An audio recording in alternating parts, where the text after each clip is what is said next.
Mas creio que foi de Deus que assim eu orei mais ainda do que eu estou acostumado.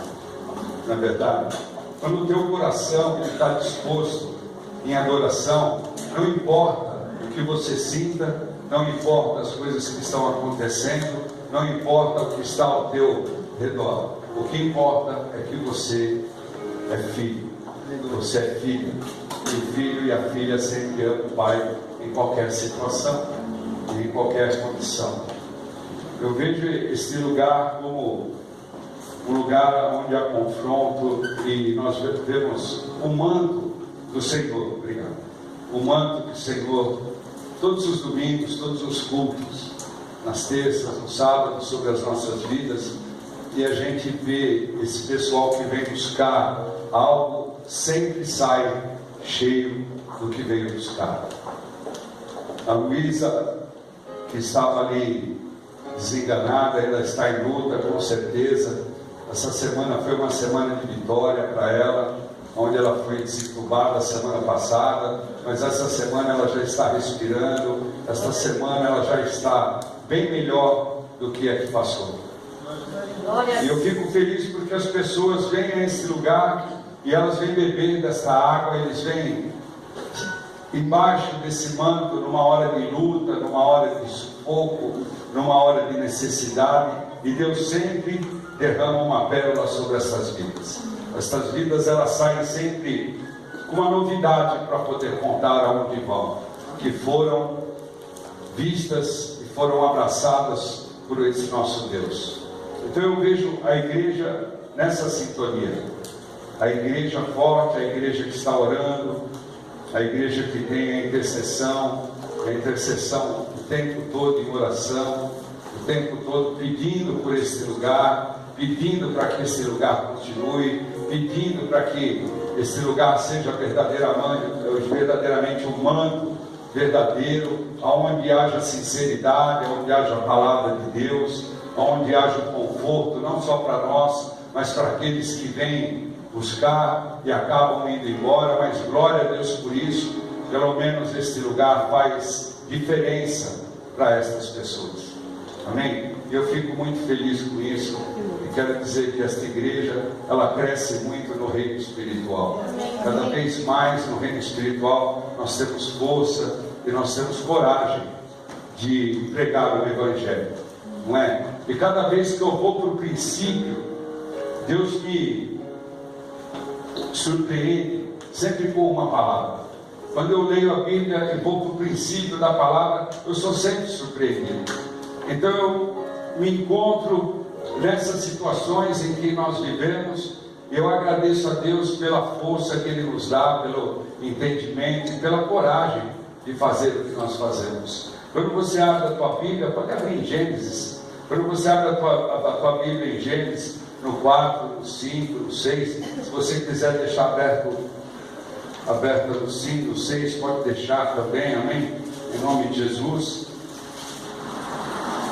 Mas no 5 e no 4 é tremendo.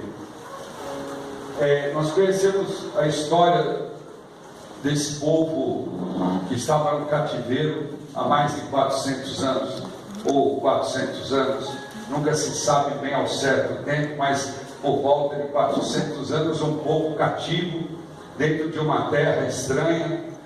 E esse povo, ele acabou indo, não esse povo que foi tirado do meio do cativeiro, que era um povo que mais ou menos havia uns 3 milhões de pessoas que estavam ali há 400 anos.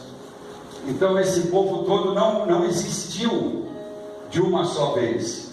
Foi um povo que saiu de Israel, saiu num tempo de busca, num tempo de encontro, num tempo onde não havia fartura, onde as coisas eram muito difíceis, e acabaram migrando todos para o Egito, porque naquela época o Egito era uma nação forte, era uma nação talvez a maior que existisse na época em todas as situações. E ali o povo foi e começou a crescer, começou a se desenvolver, e Faraó aceitava esse povo e lhes punha um jugo pesado que era o trabalho.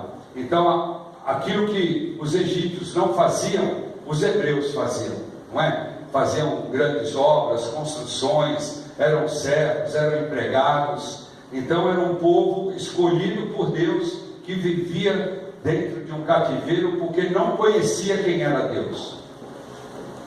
E quando eu começo a ver isso aí, eu vejo que Deus levanta um homem para tudo isso, não é verdade? Quando o faraó ele decide matar todos os meninos que nascessem, chama as parteiras e diz assim: matem todas as crianças que nascerem do sexo masculino, porque esse povo ele está crescendo muito, e daqui a pouco serão mais que o nosso povo.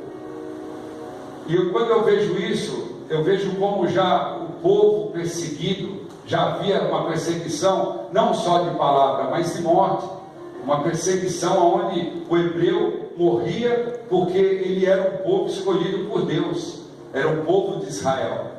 Então quando Moisés nasce, as parteiras poupam a sua vida, e não deixem que ele morra. Ele é criado dentro do mistério de Faraó, dentro do palácio, mas só que ele, dentro do seu coração, ele tinha um chamado. Ele tinha um chamado de ser libertador daquelas almas que estavam presas. Não é verdade? Quando nós lemos a Bíblia, nós entendemos isso. E ele ali é levantado por Deus, sai do Egito de um modo agressivo, quando mata um egípcio que está ali brigando com o hebreu. E quando ele vai separar dois hebreus também numa outra situação de briga, os próprios do sangue dizem e acusam: olha, quem é você? Você é um julgador de toda a terra? Nós bem sabemos do egípcio que estava enterrado na areia. Então Moisés se sente acuado e sai daquele lugar, não é isso? E vai embora. E ali ele encontra Jetro, encontra a Lisípora, que é a sua mulher, e ali ele constrói uma família, mas ele tinha um chamado, e esse chamado ele não podia deixar para trás. Diga assim: nós temos um chamado de salvar as almas, nesse tempo. Então esse chamado não é só para mim, é para você. Não era só para Moisés, é para todos nós. Nós temos um chamado e fugimos dele todos os dias. Nós fugimos dele por causa do ativismo, nós fugimos dele porque as coisas nos pressionam, porque nós também vivemos num cativeiro. A história não mudou, a história continua a mesma. Nós vivemos dentro de um cativeiro, dentro da nossa própria nação. Quando nós olhamos o que nós fazemos e como nós vivemos, nós somos servos uns dos outros. Nós sempre estamos sendo julgados e mandados por alguém. Nós não somos livres.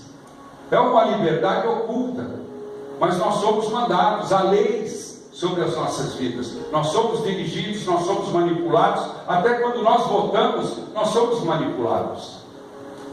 Então não mudou a situação. O povo ainda hoje é cativo.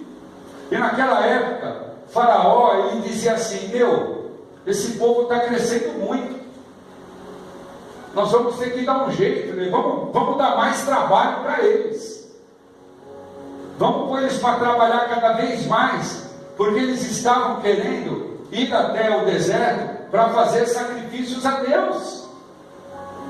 E Faraó dizia: não. Então eles estão querendo ir para o seu Deus, não servem aos nossos deuses, querem servir ao Deus dele, que não veja que faz nada por eles, um Deus que não existe, um Deus que ninguém está nem aí. Eles querem nos abandonar, largar o trabalho para ir fazer holocausto no deserto.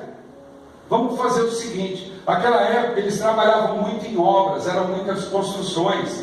Então ele disse assim: agora vamos parar de dar a eles a palha e o barro, eles que vão atrás da palha e do barro, e nós não vamos diminuir a quantidade de tijolos que nós precisamos. Então foi imputado sobre o povo hebreu uma carga enorme trabalhista, uma carga onde eles não podiam parar nem para louvar a Deus, porque eles tinham uma obrigação, eles tinham uma meta para ser atingida pelo próprio Faraó. E eu quero te dizer que hoje nós também temos metas para se atingir, nós temos horário de trabalho para cumprir. Então nós vivemos no cativeiro, meu querido, e nós ficamos tão cansados que muitas vezes chega aos domingos nós não conseguimos nem vir à igreja, de tão cansados que nós estamos, de tanto trabalho. O governo lhe imputa sobre nós muito mais impostos. Por quê? Porque ele acha que nós pagamos poucos. Então vamos tirar desse povo mais impostos, vamos fazer ele pagar mais, porque se ele pagar mais, ele vai ter que trabalhar mais. Eu lembro que quando eu era garoto, a minha mãe era professora de ensino do primeiro grau, não sei, era o primeiro, segundo, terceiro e quarto ano, não sei como é que fala hoje, talvez é o primeiro... Ensino fundamental. O estudo fundamental. E meu pai era empregado de uma empresa que se chamava Coco Serigi, que existe até hoje, e a minha mãe ganhava o suficiente que pôde comprar uma casa para morar. Mas o povo foi crescendo, foi se multiplicando, igual o povo hebreu. Então o que aconteceu? Hoje nós temos que trabalhar muito mais, porque somos muito mais pessoas e temos muito mais ativismo sobre a nossa vida e não conseguimos atender a Deus. Não conseguimos orar, não conseguimos vir à igreja frequentemente, não conseguimos vir à igreja em todos os cultos, não conseguimos fazer nada. Por quê? Porque temos que trabalhar e trabalhar e trabalhar, e isso nos tira a vontade de vir ao culto. Quando chegamos no culto, estamos tão cansados que dormimos. Não conseguimos ouvir a palavra de Deus. E naquela época, a situação era a mesma. O povo hebreu começou a trabalhar de uma tal maneira que já não conseguia mais adorar o seu Deus. E Deus, quando viu aquilo, ele diz assim: eu vou levantar Moisés e o seu irmão Arão, e eles vão lá para Faraó e vão tirar esse povo daquele lugar. Eu não vou aceitar que o meu povo fique cativo em um lugar onde eles não têm condição nem de me adorar. E aí nós entendemos que vai lá Moisés, vai Arão, e eles falam com Faraó. No capítulo 6 você já começa a ver uma história parecida dessa, e aí eles conversam. Aí Faraó não quer saber de nada, não liberta, não faz nada, e aí Deus fala: então você vai começar a levar ali algumas maravilhas, alguns sinais de que existe um Deus, para que eles aprendam a saber quem é o Deus. Mas as maravilhas que eles vão ver vai ser para a própria derrota deles.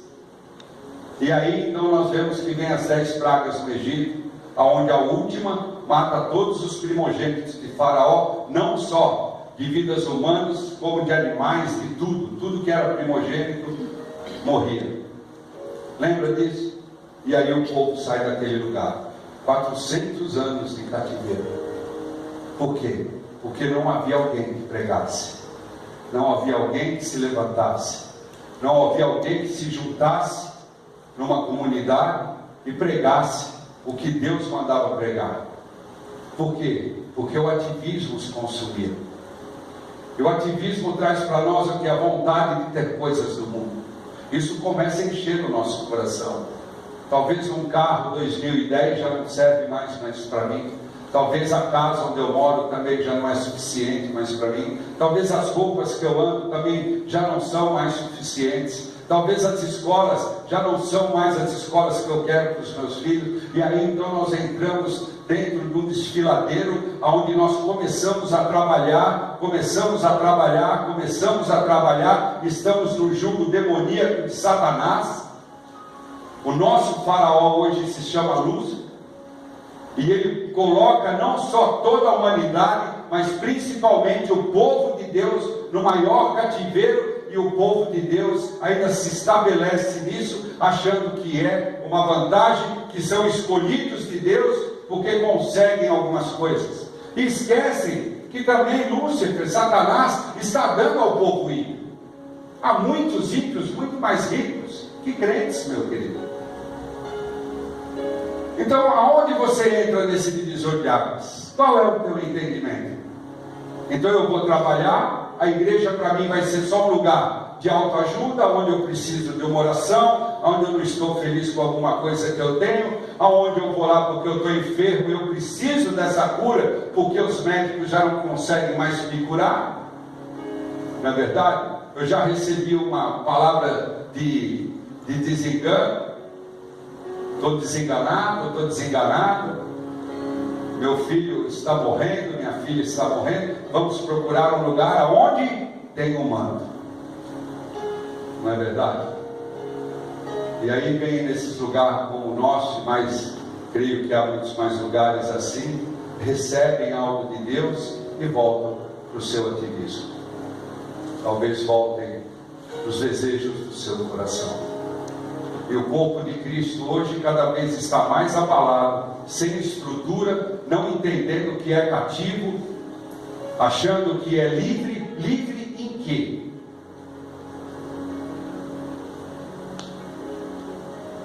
Se não podemos passar de 60 por hora numa avenida, porque já é taxado multa sobre as nossas vidas. Impostos não conseguimos mais pagar, porque não conseguimos vender tanto, para poder sobrar algum dinheiro para nós, a não ser que não paguemos os impostos. Aonde há liberdade? Mas o povo de Deus, o corpo de Cristo, ele continua num metabolismo tão acelerado dentro do capitalismo, que ele vai às igrejas hoje atrás de prosperidade. Ele não vem na igreja receber Deus porque é Deus, ele vem para ser próspero. Se ele não encontra prosperidade aqui, ele vai para outro lugar. Ele está pouco se lixando do que é pregado. Ele não quer nem saber o que está sendo pregado. Ele quer saber se ele vai conseguir aquilo que ele quer. Se pregar porcaria para ele, ele vai ouvir, contanto que ele receba alguma coisa. E quando ele recebe aquilo, ele também não quer saber se é Deus que está dando ou se é o diabo que está liberando. Porque não há mais entendimento. Não há mais condições, o corpo de Cristo, de seguir nessa balada, e você hoje vê o mundo tomando conta do corpo de Cristo, como se fosse algo assim, tipo um mix, não é isso? De orações. Hoje nós vemos a Igreja Católica. Até comentei com a Márcia comentou comigo, mas eu já tinha visto. Não tenho nada contra esse padre que está vindo a ele tem a fé dele, ele segue a fé dele, qualquer um segue aquilo que o coração desejar. Eu não sou contra nenhuma religião. Vê bem, eu não sou contra. Cada um segue aquilo que o seu coração acha que deve seguir. Amém? Mas eu posso dizer a ele que ele está errado. Eu não sou contra o que ele segue, mas eu posso dizer que ele tem um Deus verdadeiro, que ele pode servir a um Deus que morreu na cruz, que se chama Jesus, para que não houvesse mais intermediário, que não houvesse mais ninguém que estivesse no fundo de pano para ser o libertador da vida dele. Então eu vejo o corpo de Cristo curtir as palavras dele. Nossa, que palavra linda da Bíblia. Querido, pelo amor de Deus, a Bíblia, deixa eu dizer para você, é para nós com entendimento. Lúcifer conhece a Bíblia melhor que eu, melhor que você, melhor que qualquer um escriba, meu amigo. Então não é porque se fala a palavra da Bíblia, não se faz uma palestra de palavra da Bíblia, que vai haver salvação, que você vai estar no lugar correto, que você vai estar alinhado corpo, alma com Cristo Jesus. Isso não mostra nada. Não adianta você ir numa palestra onde fala de Deus. É uma palestra, meu querido.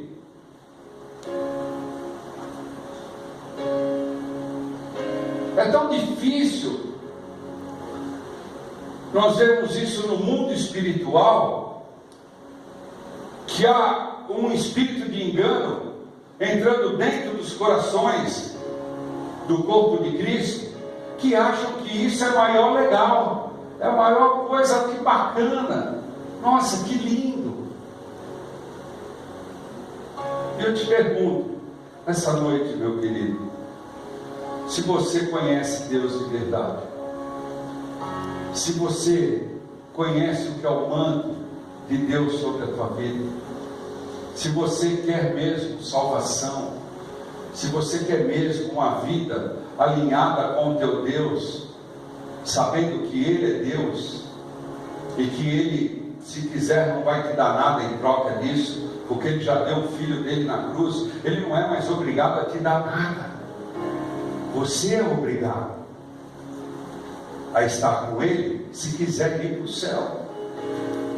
Se você quiser ser salvo, você é obrigado a ir atrás de Deus, mas do verdadeiro, não de um Deus qualquer, não de uma palavra bonita onde você encontra uma história, uma Bíblia sendo falada porque foi estudada, mas uma palavra que é morta, uma palavra que não tem revelação, uma palavra que não coloca nada dentro de você. Então essa noite eu quero te perguntar, se você tiver algum entendimento ou algum pensamento sobre qualquer coisa dessas que te traz algum engano, você não está num posicionamento de Cristo, você não está no centro da vontade dele. Sabe por quê? Porque você está usando mais a tua emoção do que a tua visão espiritual. Diga assim: a minha visão espiritual é que vai me levar para a salvação, não é o meu sentimento, não é? Porque quando nós ouvimos essas pessoas, eu já ouvi ele falar, fala bonito, ele comove os corações, mas e a revelação? E o ensino que só Jesus é o mediador entre o homem e Deus, o ensino que não há outro Deus a não ser esse Deus maravilhoso que nós conhecemos. Não podemos ceder à necromancia, porque os mortos estão apenas direito a eles morrerem uma vez e acabou. Então, Nossa Senhora, São Expedito, São Cipriano, São Blau, São Blin, São Blu, morreram. Talvez Maria de Calcutá, talvez foi uma mulher excepcional na terra, em bondade. Ela fez as boas ações dentro do espiritismo que ela entendia. Porque quem não tem Deus como norte, só Ele, Jesus, ele é espírita. Porque ele começa a crer em necromancia, ele começa a crer em mortos. Contanto que ela morreu e o Papa canonizou ela como uma santa. Como ela pode ser uma santa se o nosso Jesus, meu querido, morreu na cruz, crucificado? Ele deu a sua vida por nós, para que nós aprendêssemos. Quer ouvir isso daí mais uma vez no Novo Testamento? Vamos em 1 Pedro 4:1, 2 Pedro, 1 Pedro 4:1, abre lá na tua palavra, vamos lá. Vamos lá em 1 Pedro 4:1, eu quero te dizer aqui, o que esse homem de Deus, o que Jesus fez por mim, por você. Eu tive lá naquele sepulcro, meu querido, aquilo está vazio, aquilo não cheira nem cadáver, porque ele nem apodreceu, querida. No terceiro dia ele ressuscitou. Obrigada, Jesus. Obrigada, Deus. Mas como é que eu posso ver meus irmãos que são do corpo de Cristo, querido, ficar adorando coisas, deuses estranhos, fogo estranho, pela emoção?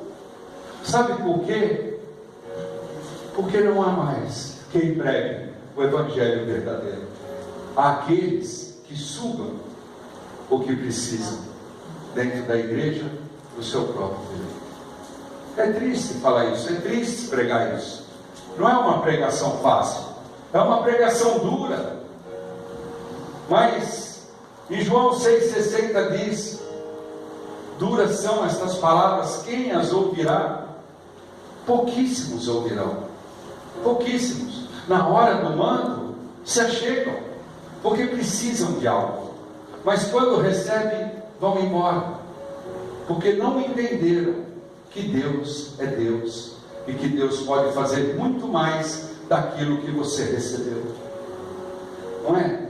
E aí começa a falar assim, ora, 4:1, 1 Pedro, ora, tendo Cristo sofrido na carne, amai-vos também vós do mesmo pensamento, pois aquele que sofreu na carne, deixou o pecado, para que no tempo que vos resta na carne, já não vivais de acordo com as paixões dos homens, mas segundo a vontade de Deus, porque basta o tempo decorrido para teres executado a vontade dos gentios, tendo andado em dissoluções, concupiscências, borracheiras, orgias, bebedices e em destetáveis idolatrias. Por isso, difamando-vos, estranham que não corrais com ele ao mesmo excesso de vacilão, os quais hão de prestar contas àquele que é competente para julgar vivos e mortos. Pois para este fim foi o Evangelho pregado a mortos, para que mesmo julgados na carne segundo os homens, vivam no Espírito segundo de Deus. O que ele está dizendo aqui, meu querido? Que a pregação foi para mim e para você, que éramos mortos, cara, para que hoje nós somos avivados em Cristo Jesus, e possamos então ir ao trono, porque Ele morreu por causa do pecado. Jesus morreu pelo meu pecado e pelo teu pecado. Isso que é difícil e o povo não entende. Ele morreu pelo meu pecado e pelo teu pecado, porque Ele era incorruptível. Nele não se encontrava dolo nenhum, não se encontrava erro em Jesus. Mas Ele morreu por nós que somos mortos, por nós que éramos mortos, por nós que hoje vivemos em Cristo Jesus. Aleluia. Então naquela época Ele morreu por mim e por você, para que hoje nós andássemos vivos, inteligentemente, espirituais, para que quando nós vemos os erros, quando nós vemos as serpentes nos rodearem, nós sabemos aonde vamos pôr o pé sobre elas. Por isso se diz que Ele pisou a cabeça da serpente com o seu calcanhar, meu querido, para que eu e você estivéssemos aqui. Agora, como é que eu posso ver, depois de um Jesus maravilhoso desse? Eu não entendo, querido, eu não entendo. Como é que eu posso ver o corpo de Cristo adorar a Deus e adorar deuses estranhos ao mesmo tempo, como se nada tivesse acontecido, e vão seguindo, pregando o Evangelho, como se fossem verdadeiramente aqueles que estão debaixo de uma palavra, de uma cobertura, uma grande massa, sem visão de onde vai chegar, bastando dentro dos seus corações uma única alegria de receber algo material nessa terra. Não entende que o maior presente que Deus nos dá, do maior amor que Ele tem por nós, é a salvação.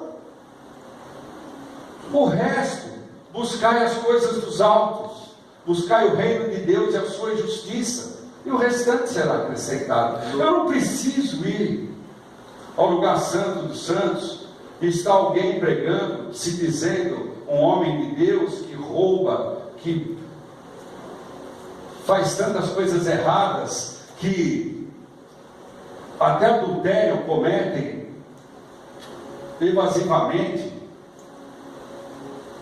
e a pessoa vai ali para buscar o quê? Me responde. Nós somos maduros. Vai buscar o quê? Um emprego melhor, um marido, uma casa, um carro mais novo.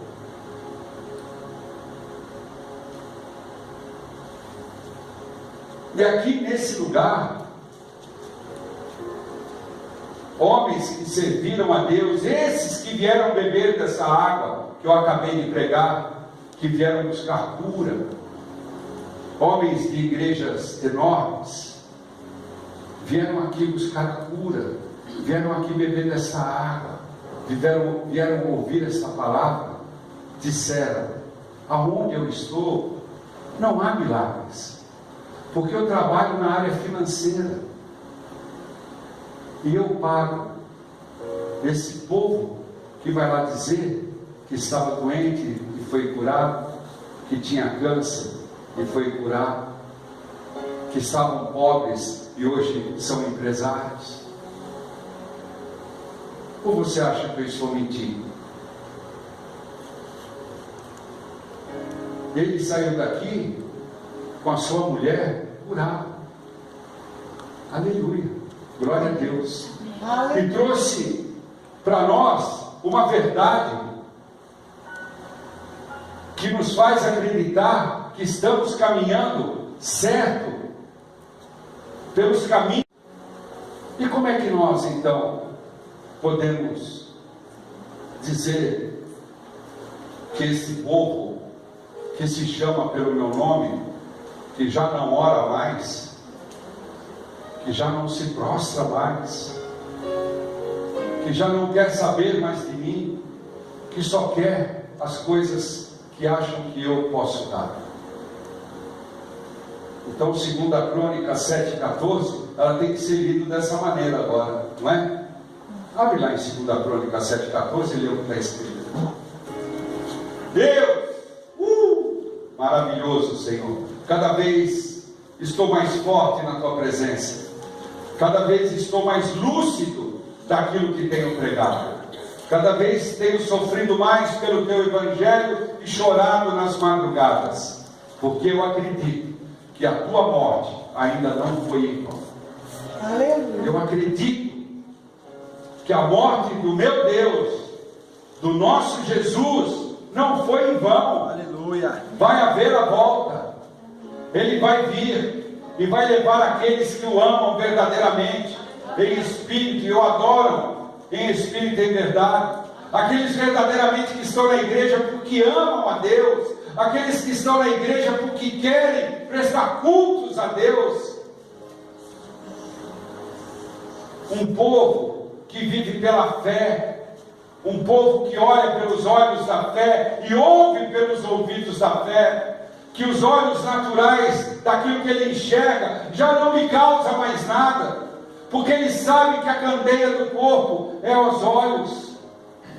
A candeia do corpo está aqui nos nossos olhos naturais, é onde a corrupção entra para dentro de nós, mas pelos olhos da fé nós somos incorruptíveis, porque nós olhamos para os céus, olhamos o trono de Deus, olhamos para os anjos, para os arcanjos, olhamos para todas essas criações que Deus fez a nosso favor, para nos guardar aonde nós formos.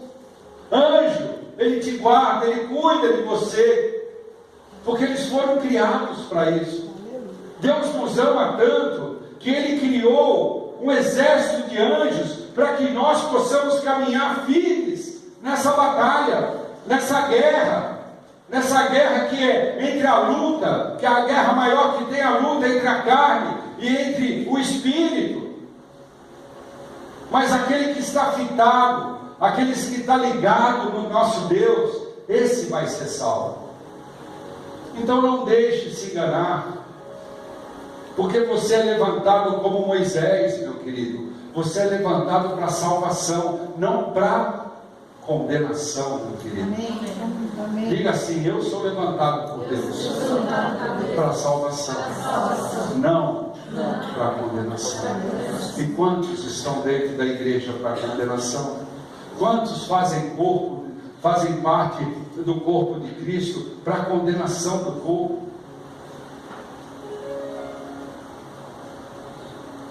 Amém? O que está escrito lá? Lê alguém para mim. O que está escrito? 7,14. Alguém que está lá? Se o meu povo, que se chama pelo meu nome, se humilhar e orar, e buscar a minha face, e se converter dos seus maus caminhos, então eu ouvirei dos céus e perdoarei os seus pecados e sararei a sua terra. Sou eu que estou falando isso? Sou eu?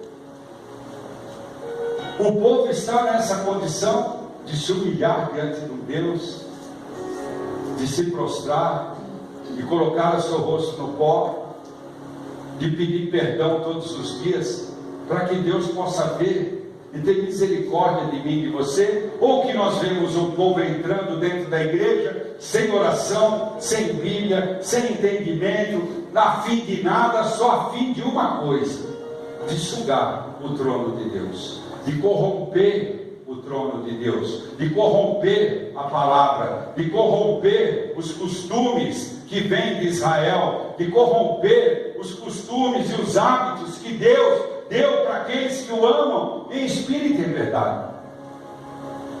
A corrupção é tão grande que nós não conseguimos mais, parece que, parar essa situação, mas já é dito em Apocalipse.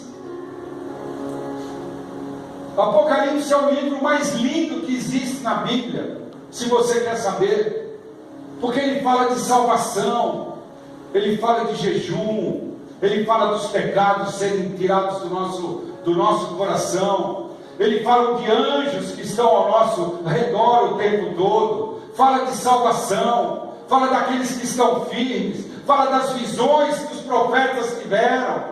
Mas ninguém quer ler Apocalipse, porque Apocalipse é o maior confronto da salvação, é o livro de Apocalipse.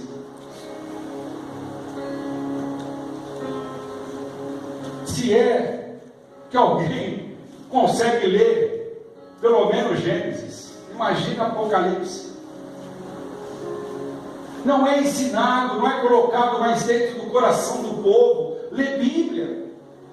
Você não vê mais essa incitação para o povo aprender a ler, o povo ler de novo, voltar, ir de novo, e o seu tempo que ele está vazio, o tempo que ele não está sendo subjugado por este país, por este mundo, por este governo, o tempo que ele está livre de verdade, que são alguns minutos, ler a Bíblia.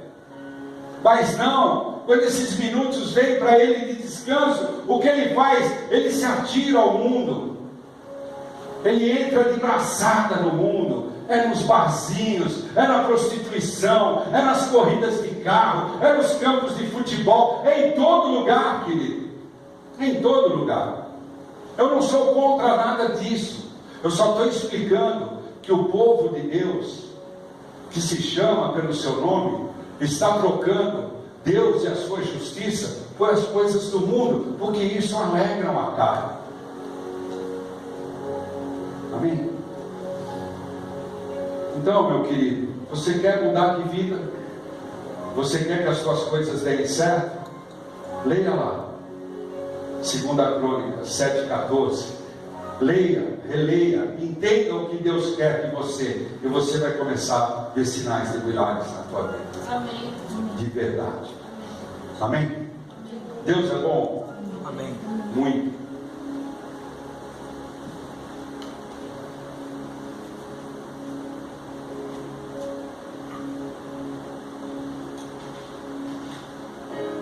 Ora, o fim de todas as coisas está próximo. Estamos lá em 1 Pedro 4,7. Sede, portanto, criteriosos e sóbrios a bem das vossas orações. Acima de tudo, porém, tende amor intenso uns para com os outros, porque o amor cobre multidão de pecados. Sedes mutuamente hospitaleiros, sem murmurar. Servir uns aos outros, cada um conforme o dom que recebeu, como os bons despenseiros da multiforme graça de Deus. Aleluia. Para um pouquinho aqui nesse 10. Eu acho que quando fala assim, bons dispenseiros da multiforme graça de Deus. Você já ouviu falar de igreja? A igreja é uma bênção porque ela é multiforme, né? Ela tem lugar para todo mundo, não é isso? Ah, o cara não gosta daqui, vai para lá. Então isso é um entendimento errado. Isso não é de Deus. É a multiforme da palavra de Deus dentro da casa de Deus, que é uma só, meu querido. Aleluia. Esse negócio de que lá é melhor para mim, porque eu entendo mais, lá é mentira. É mentira. É lugar que não tem compromisso. É lugar que não quer saber nada. Então o cara está lá e ele está só na alegria. E está deixando de fazer aquilo que esses versículos estão falando. O corpo de Cristo está doente, muito doente. E eu creio que ele vai ficar tão debilitado que talvez vai mexer só um braço ou uma perna. O restante vai ficar paralisado. Escuta isso. Porque se um dia nós nos encontrarmos no céu e tivermos a nossa mente guardada, que é a nossa alma, diante de Deus, você vai se lembrar disso. Talvez o corpo de Cristo, quando o cavaleiro montado no seu cavalo, o homem de branco, vier buscar com seus ceifeiros, talvez ele leve só um braço ou uma perna, porque o resto já está contaminado. A doença já acabou. Não há salvação. Não é? Quando há um desastre, quando há algo desse tipo acontecendo na vida de pessoas, talvez que batam o carro ou que caiam na rua, e aí vão lá e uma perna gangrena e precisa tirar um braço porque já não tem mais condições de arrumar aquele braço, então são amputadas algumas partes daquele corpo, e aquele corpo já não é o mesmo. Eu quero te dizer que o corpo de Cristo já não é o mesmo. Guarde isso no teu coração. O corpo de Cristo já não é o mesmo.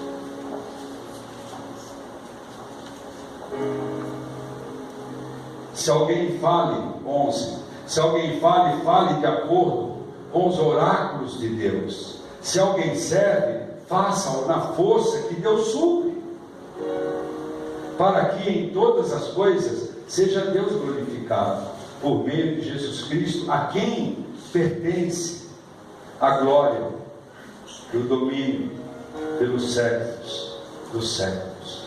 Amém. Não tem mais para ninguém, meu querido. Não tem mais para ninguém.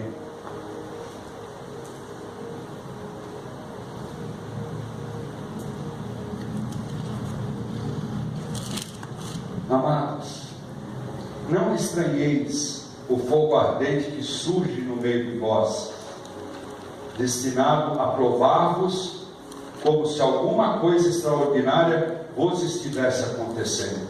Pelo contrário, alegrai-vos na medida em que sois co-participantes dos sofrimentos de Cristo, para que também na revelação da sua glória vos alegreis exultando. Se pelo nome de Cristo sois injuriados, bem-aventurados sois, aleluia, porque sobre vós repousa o Espírito da glória de Deus. Aleluia. Não sofra, porém, nenhum de vós como assassinos, ou ladrão, ou malfeitor, ou com quem quer, ou com quem que se intrometa em negócios de outrem. Mas se sofrer como cristão, não se envergonhe disso. Antes glorifique a Deus com esse nome, porque a ocasião de começar o juízo pela casa de Deus é chegada. Ora, se primeiro veio por nós qual será o fim daqueles que não obedecem ao Evangelho de Deus? E se é com dificuldade que o justo é salvo, oh glória, onde vai comparecer o ímpio? Sim, o pecador. A Bíblia é linda. Amém. A Bíblia, ela ensina por si só. Se você está cheio do Espírito, você começa a ler a Bíblia, você começa a ser salvo. Você começa a ver que você tem que se separar de algumas coisas. Você tem que começar a ver que tudo é lícito, mas nem tudo te convém. Você começa a entender que para a tua salvação, você não pode estar misturado. Você tem que ser cristalino, você tem que ser transparente, você tem que ajudar no poder de Deus, para que o nome dele seja glorificado. Aleluia. Então aqui explica todas essas coisas, mas sabe por que isso não é lido? Porque não é isso que os líderes querem ensinar. Alô? Diga assim: a minha área sentimental, ela estará cauterizada para qualquer palestra de Deus, da palavra de Deus, que não seja verdadeiramente a Bíblia. Que o teu sentimento esteja cauterizado para qualquer palestra. Que o teu sentimento não te deixe fazer coisas erradas, porque você não pensa, você sentiu e faz. Não é verdade? Depois, muitas vezes se arrepende. Mas aí já está feito. Não é verdade? Então que essa noite você possa mudar o teu interior. Amém. Que essa noite você possa estar crescendo um pouco mais nessa seiva que vem da videira verdadeira, porque nós somos ramos que estamos ligados a ela, e aqueles que estão ligados recebem essa seiva, e essa seiva é curadora, porque Jesus veio para servir, não para ser servido. Olha outra aí. O que você entende por isso? Jesus veio para quê? Eu preciso estar carregando o paletó de alguém? Eu preciso ter medo de chegar perto de alguém? Eu preciso dar dinheiro para alguém porque eu acho que merece? Porque acho que está palestrando alguma coisa de Deus? Você acha que eu tenho que adorar uma pessoa que eu não consigo nem chegar perto?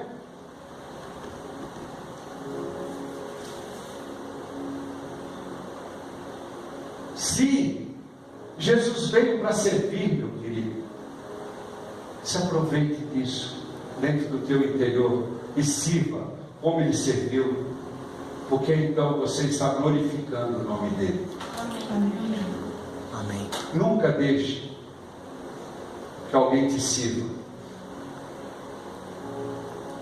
dentro de algo espiritual, ou dentro de algo que talvez queira afagar os teus instintos, as tuas vontades, porque você vai estar pecando. Seja sempre você o fazedor da graça, vamos dizer assim. Seja sempre você aquele que vai entregar a revelação e o milagre. Sabe por quê? Porque você não precisa de nenhum intermediário, você não precisa de nenhum líder, você não precisa de nenhum palestrante, porque Deus te deu autoridade no mundo espiritual para você curar os enfermos, para você pregar o Evangelho e para você pisar na cabeça da serpente. Se você precisar de alguém para fazer isso e te obrigar a você pagar para que seja feito, não procede do reino de Deus. Amém? Amém. Glória a Deus. Por isso também, os que sofrem segundo a vontade de Deus, encomendem a sua alma ao fiel Criador, na prática do bem. Amém? Amém. Deus prega para você nesse lugar.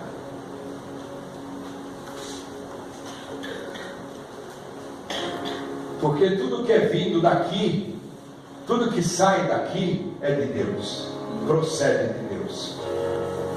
Tudo que está escrito aqui procede de Deus, mas não como um pano de fundo para poder lubrificar a tua confiança, e sim como um ensinamento para que você seja um sacerdote verdadeiramente feito diante do Deus Altíssimo, como Jesus nos fez em Apocalipse 1:6. Aleluia.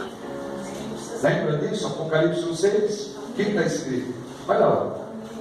Glória a Deus. Já estamos terminando.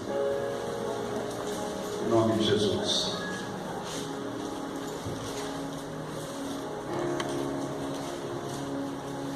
Não é verdade? O que está escrito? É isso?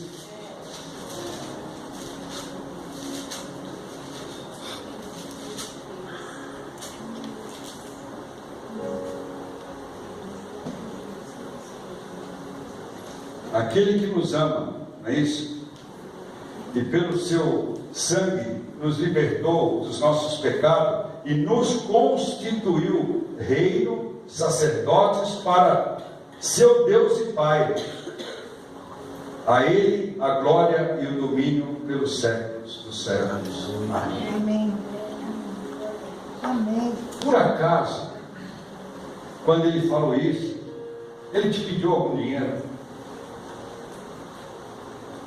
Quando Ele te traz uma palavra dessa, será que Ele cobrou do povo na época que ele estava nessa terra?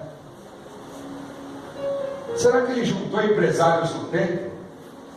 Se que eu me lembre, a última vez que Ele viu os empresários no templo, Ele foi lá e desceu o couro em todo mundo, o chicote estalou. Sai daqui, ei, isso aqui, a casa do meu pai é casa de oração, meu querido. A casa do meu pai é a casa da busca, é a casa onde você vai se fortificar, é a casa onde você vai sair daqui e você mesmo vai ser o seu próprio vencedor em Cristo Jesus. Amém. Será que Ele chamava empresários para poder pegar grandes ofertas? Será que Jesus chamava multidões para na hora da oferta e dos dízimos Ele mexer com as emoções? Será que Jesus fazia isso? Aonde está escrito isso? Que eu não consigo ler. E me considero um bom leitor da Bíblia, mas eu não consigo achar esses versículos. Porque se eu achasse, eu queria para mim também, porque seria de Deus, eu não estaria fazendo errado. Mas se eu não acho, então como é que eu vou fazer? Se eu sou um pregador da palavra, se eu sou um sacerdote levantado para ensinar um povo, se Ele confiou a mim almas para eu ensinar, como é que eu posso viver dessas almas que Ele me deu, dizendo, não, eu vou levantar o apóstolo Luiz, porque esse cara, ele vai ensinar aquele povo, ele vai trazer aquele povo na sabedoria. Ou ele falou assim, não, eu vou pôr o Luiz lá, o apóstolo Luiz, porque coitadinho, ele precisa ganhar dinheiro, ele precisa ficar milionário. Onde está escrito isso, meu querido? Agora sim, se você fala, não, mas tem ótimas palestras para empresários, tem ótimas palestras para casais, tem palestra para tudo no mundo, meu querido. Agora, palavra de Deus verdadeira é aqui na igreja, é no lugar santo dos santos. Amém? Se houver a interpretação de Deus sobre a tua vida e me usar para te ajudar, é outra história, é uma revelação de Deus. Agora eu trazer uma massa, trabalhar em cima dessa massa, para meu próprio benefício, aonde está escrito isso? Fala, pastores. Eu não consigo ler. Você conhece algum versículo aí? Me ajuda a me ensinar, que eu também quero aprender. Eu não conheço nenhum, meu querido. Então por que você que está aí, cara, seu líder, seu babaca, você faz isso com o povo de Deus? Você não tem vergonha na cara? O pessoal curte isso mesmo, que é para chegar na cara desses lobos vestidos em pele de cordeiro. Acabou, velho. E aí? Se todos tivessem essa coragem, o evangelho seria outro, seria o verdadeiro. O povo estaria firme, o povo estaria ousado, o povo estaria pronto para ir para o céu. Amém? Amém. Diga assim: esta noite Esta noite. o cara foi fundo. Fala assim: eu que sou da igreja, não me responsabilizo por esse cara. Não é verdade? Deus é bom. Amém. Jesus sofria porque pregava a verdade. João foi decapitado porque ele falou para Herodes que ele era um safado de estar andando com a Herodisa, que era irmã da sua mulher. Raça de víboras, não é isso? Na primeira linha, pá, arrancaram a cabeça do João, mas ele se meteu na cidade. Se liga no que eu estou falando. João, ele era de onde? Ele era do campo. O que ele foi fazer na cidade? Quem é do campo não se mistura na cidade. Quem é de Deus não vai espiar o inferno. E quando ele foi espiar o inferno, foi onde foi pego. Foi o erro que ele cometeu. E mais uma, ele ficou tão atormentado que quando ele está no cárcere e vem dois dos seus, ele diz assim: idem lá e vê esse que está pregando a palavra de Deus, vê se verdadeiramente ele é o Cristo, se foi ele mesmo que o batizou. Cidade, meu amigo, se você é de Deus, você não tem nada a ver com esse mundo. Se você é de Deus, não se meta com as coisas do mundo. Não se meta com as coisas do mundo. Não se misture a jogo desigual. É melhor morrer só do que estar em jogo desigual. Vai por mim. Amém? Amém. E assim Jesus foi pregando e foi fazendo as suas maravilhas, e aqueles que tiverem ouvido, ouçam. Não é assim que está escrito? Então aqueles que têm ouvido, ouçam a pregação desse lugar. Amém? Em nome de Jesus. Vamos ficar em pé então. Glória a Deus. Uma salva de palmas para o Senhor. Aleluia.